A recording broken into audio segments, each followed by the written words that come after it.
You are listening to Single Serves. My name is Arno Martire and I am your host. Single Serves is a podcast dealing with design, architecture, business, and city building in which I interview an expert on a specific subject matter. Together, we dive into that topic and challenge conventional thinking in a thought-provoking conversation. I sincerely hope that you will find these conversations as engaging as I did and learn a thing or two in the process. Don't forget to send us your comments, criticism, and praise. To do so, you can email us at hello@rvltr.studio or leave a comment online. You can also subscribe to the podcast on our website at rvltr.studio.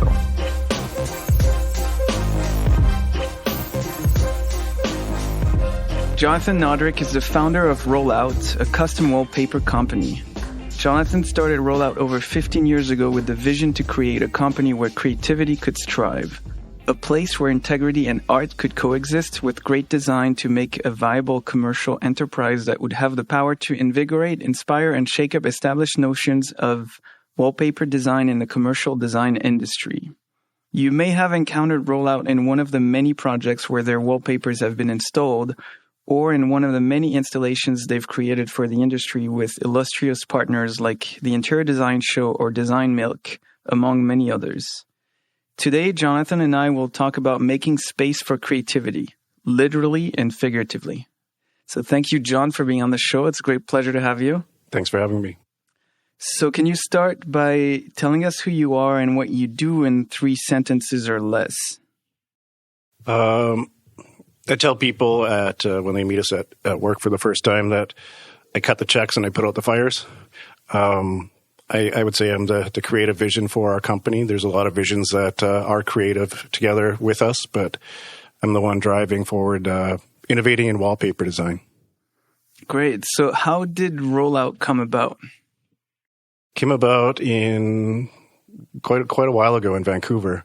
I was doing experimenting with large format printing and came across a substrate that you could feed through. It's basically a giant sticker, kind of what peel and stick wallpaper is now. And just started experimenting with printing things out. Put up a giant mural in our apartment in Vancouver, and Vancouver is it's called City of Glass because there's a lot of windows in between you and your neighbors, and people from all over the block were hanging their heads out the windows and asking us where we got our custom mural from, because at the time not a lot of people were doing it. So we knew we were onto something creative and fun, not really knowing it was a business, but pretty soon after the first few installations we did, we started getting calls from Mark Echo, Microsoft, or Mercedes-Benz, and my partner was an industrial designer, getting her master's degree, and I was a communication designer at Emily Carr. And stepping out of school and having those clients calling you right away was a big push to see how we could develop it further. So what makes it different from, a traditional wallpaper company or any kind of decorative provider? Sure. So one thing is we're all practicing designers that work together. So industrial interior designers. We work with architects as well, and I'm a graphic designer. But my background, I grew up with 2 parents that were both a social worker and a psychologist. So from a very young age, I learned psychology of space and how space can influence your mood and your activities. And so having that understanding of how you interpret space and use it and how it can help you perform in different ways it's an underlying theme in what we do. We don't just try to make cool looking stuff, even though a lot of it's cool, but there is an underlying mission in each piece that we make. So creativity is very important to you. Why is it so important, and how does that affect the work you do? I think creativity definitely makes me jump out of bed in the morning, gets me excited, inspired. It's important to do something you're passionate about, and I've spent my life being encouraged to be creative, and I want to continue to do that to other people. I've grown up in a household that there was a lot of music and arts and crafts around, and from a young age, my mom she ran a day home where she stayed home and babysat like 20 different kids every day. So that she'd have to find stuff for us to do all the time. So there'd be like craft days all the time, and she's very hands-on with creativity and painting, and so it was in an environment that was supportive and allowed me to thrive. So speaking of creativity and how that affects your work, how do you work with your partners and colleagues? I would say we're a super collaborative organization. We really do see each other as experts in our field, and we're working with artists and designers that are continually pushing the needle forward in their own aspects and in their own industries and with their own clients. And so to come together and draw on all the skills and talent and experience that these people we work with have, it's creative fireworks. It doesn't feel like work at all. It's fun. You learn so much about each other and what you do and what you create and why you create it too. So let's take this idea of creativity forward in the future. And how do you envision the future of wallpaper or decorated surfaces in the design world? I've spent considerable time looking at monitors and screens and seeing if walls become screens, what that means. Do we just become a Times Square of a barrage of imagery being forced at us, or does it become something beautiful or more subtle? And I was very, very interested in that. And we're actually now exploring using 3D graphics and gaming engines to create virtual showrooms that are completely out of this world, so that people can navigate real time through spaces and change the wallpaper and change the lighting and change the themes. So that's our secret project we're working on right now. That's it's coming along great. It's a great team of people we're working with, but still going to be a few months until we can unleash that to the world.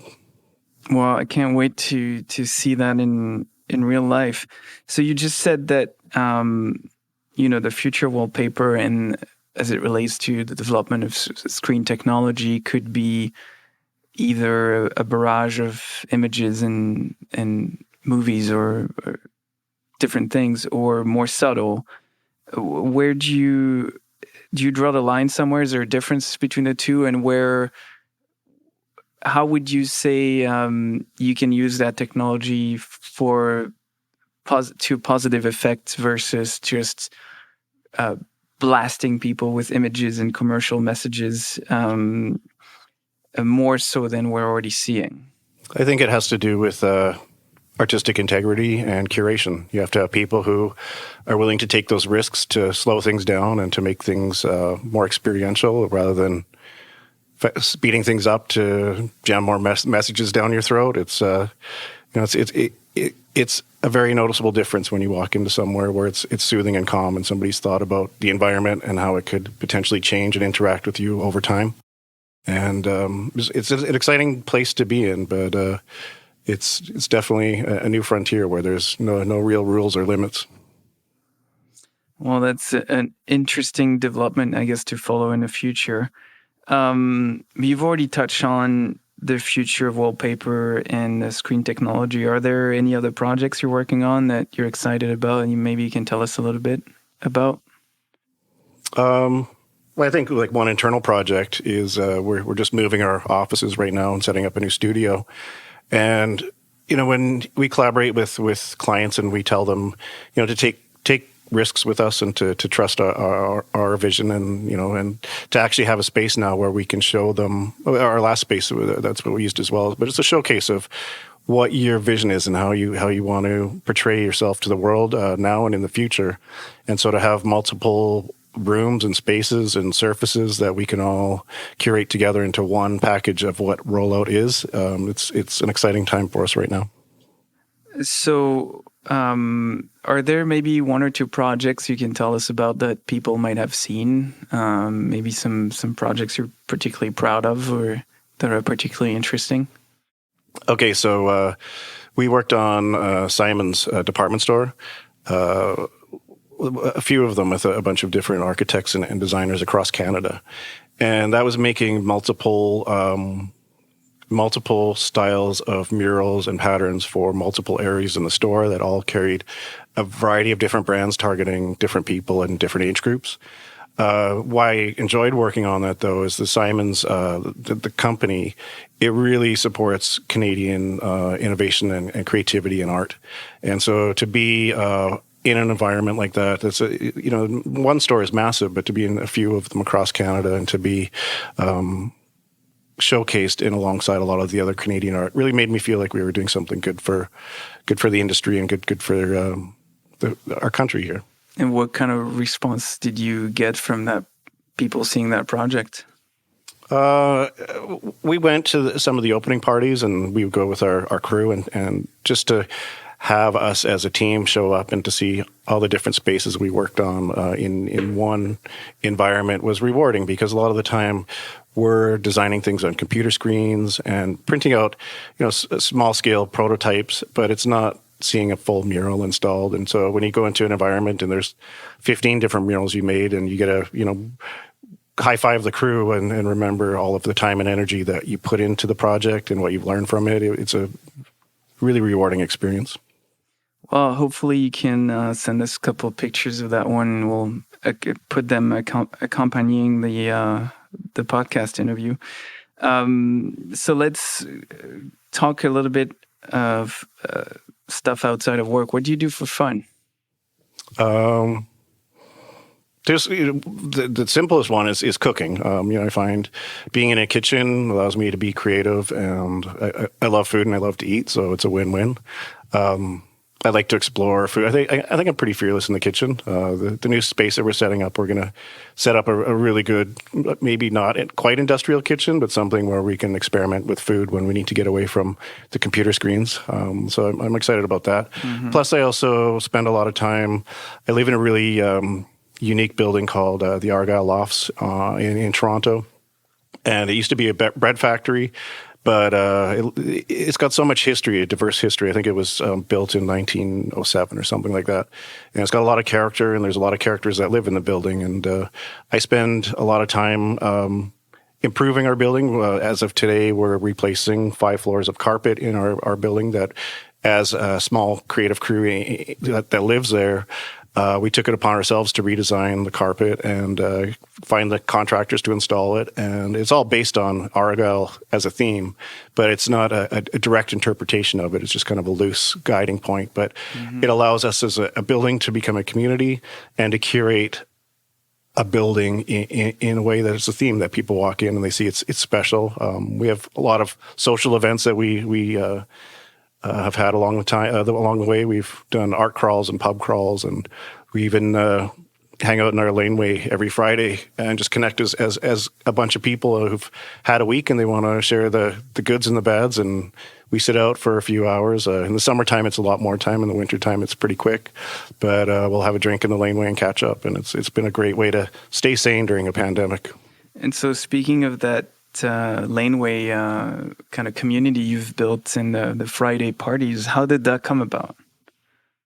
That was in response to we were super connected before pandemic happened, and then when it struck and people had to stay apart, we thought as a building we would try to have a Zoom meeting so we could all at least see each other. And instantly, as soon as we all got on Zoom together, we just said, this is the stupidest thing for people who are walls apart from each other. So I said, well, how about next Friday we just go loiter in our laneway and catch up that way. And we've had a great amount of success. It's been a prototype every week. We change the music that we play. Sometimes we've had people come show us the business stuff that they're involved with in the communities. It's a whole spectrum of people inside our building, but now people from outside of our building come by too. And it's a great way to reconnect in a very safe way. There's a giant laneway with lots of distance, and it's been a really fun ride. Is that open to the public? It's open to anybody who likes to walk through laneways. So what's the info if people want to show up randomly? We're behind the Argyle Lofts on Argyle and Dovercourt in Toronto. There's a really good pizza joint across the street that opened, Batty Alley's. And it's a great neighborhood. There's so much personality and character there. So it's every Friday night?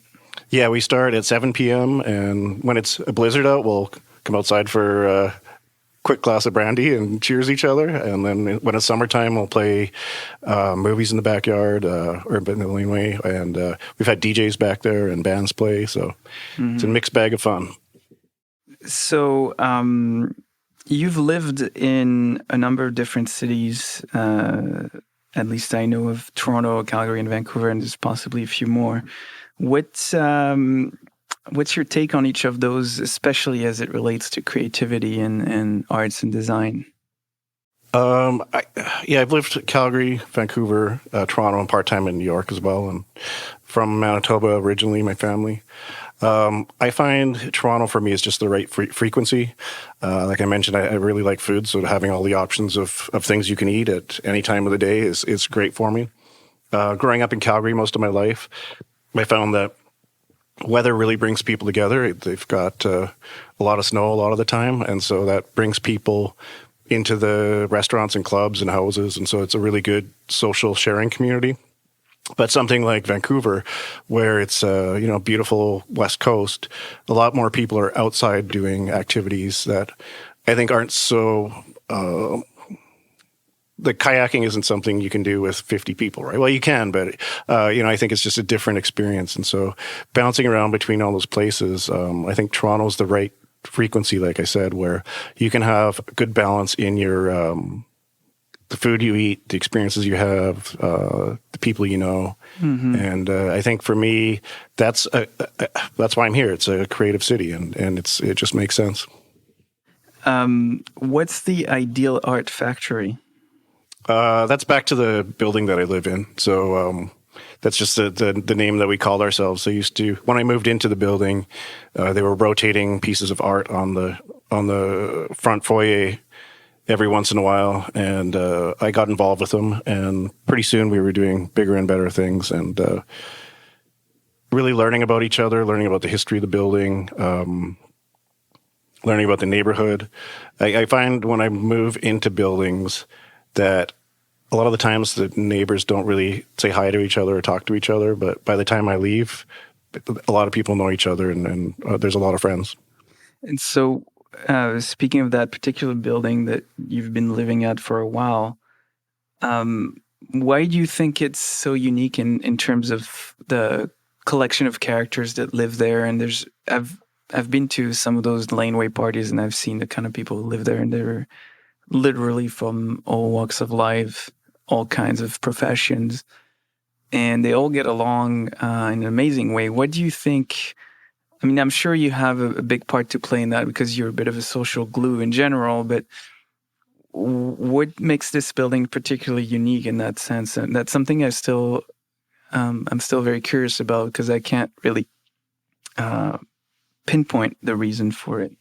Well, one thing that I realized a long time ago is we'd spend a lot of time in London, UK, and most people there, in order to survive in a downtown environment, they're banker, accountant, lawyer, more of those professions that they pay pretty good. Whereas a lot of artists, they're starving and it's hard to survive. So they're maybe not necessarily as involved in a lot of the areas. But somewhere like Toronto, there's such a good balance of artists and creatives, plus bankers and lawyers and accountants, that it's really the balance is the word I keep coming back to for here.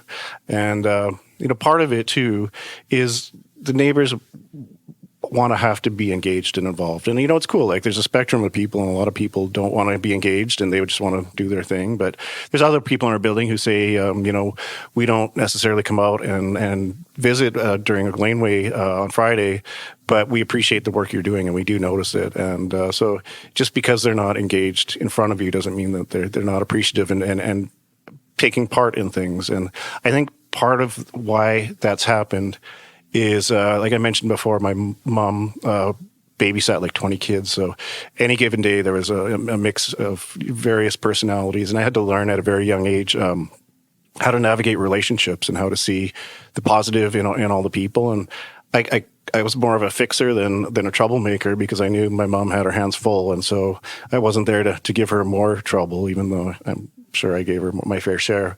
But just trying to be cool with all the kids around and to be, making crafts with them and learning from them and trying to figure out how to make that a harmonious experience. And in doing that, I realized I'm, I would say, an introverted extrovert. So even though I love bringing people together, the times at home when I was overwhelmed with personalities and kids running around, I would go up to my room and close the door and just cocoon and, zone out. And so I really learned the value of having a well-balanced, creative, social, but also solo life. So for anyone who would want to replicate something like that, like not necessarily laneway parties, but kind of a creative community-oriented space, whether that's a physical space or a more metaphorical one, what would you suggest they do or look at or learn to get more into that kind of stuff? So I think two key points I would say is creative people need to feel safe in an environment in order to perform. And so you have to create somewhere that the people who are working with you, collaborating with you, they know that they're not going to be judged for, sometimes you come up with brilliant ideas, sometimes you come up with stupid ideas, but you need to be able to generate that spectrum of ideas in order to find the right ones. So the second part of, fostering and empowering creativity is I think you got to be okay with making a mess and making mistakes. I think you can't learn just from success. You have to learn from all the mistakes. You have to learn from things you haven't seen before or done before. And to show people from leadership all the way down that it's okay to experiment with things, try things out, bring in your own personal input into projects, and to know that if things go sideways, that it's okay. And I think some of the people we work with, and specifically, we have a crew of wallpaper installers, and I keep using the to explain the way it is to work with them, is that they don't come to us with problems, they come to us with solutions. So they're super proactive, and if there's trouble on a job site, it's usually very stressful, and wallpaper is one of the last things to go in. So if there's a delay, it could cause projects to be delayed, restaurants to not open. And so you got to really have your head on straight when things are going sideways. And for them to come to us with those, they're like, we identified this, here's some solutions, what do you want us to do? And in doing that, it allows us to gel as a group, even when things are going horribly wrong. You just feel like you're going to get through and you're going to make it with your team. And it's critical to be proactive and not freak out. Yeah, and it's very common to freak out when there's a problem, when 99.9% of problems can be solved, right? So it's very interesting to see how you deal with this in the crew and or collaborators you work with do that. Keeping with the idea of creative space and creativity, is there anything else you want to add to this conversation? Something that's important to you, a message you want to pass on to the listeners? Don't be afraid to make mistakes. Don't be afraid to get your hands dirty. I ask a lot from people to support me in order to do what I do. And so I try to reciprocate that when people are involved with something. And even though I may not want to go out, I make an effort to go show up. And, even if I'm not staying the whole night or whatever, show up, give them a high five, let them know that you're on their team and you're there to help. And I think those are perfect words to end on. Jon, thank you very much for your time. It was a great pleasure to have you, and hopefully we can have more of those conversations. I appreciate it. Thanks.